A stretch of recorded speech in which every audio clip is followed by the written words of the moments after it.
এই যে কয়েকদিন আগে এখনো চলতেছে, মাত্র এক সপ্তাহের বৃষ্টিতে আমাদের ধানগুলা নষ্ট হয়ে গেছে। জুড়ে বলুন ঠিক না বেটি? বেশিরভাগ কৃষকের ধান নষ্ট হয়ে গেছে। ওই আল্লাহর উপরে তো ভরসা নাই। যদি থাকতো তাহলে আমার আল্লাহ আমাদের ফসলগুলা নষ্ট করতো না। জুড়ে বলুন ঠিক না বেটি?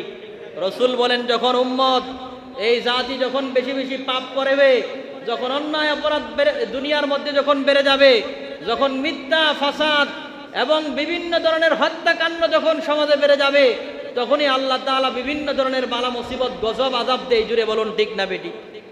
এক সপ্তাহের বৃষ্টির মাধ্যমে যদি আমাদের সমস্ত ফসলগুলো নষ্ট হয়ে গেল, অনেকের ফসল নষ্ট হয়ে গেছে, তাহলে ওই আল্লাহ যদি আমাদেরকে না খাওয়াই, রিজিক না দেয়, দুনিয়ার কোনো শক্তি আছে আমাদেরকে খাওয়ানোর?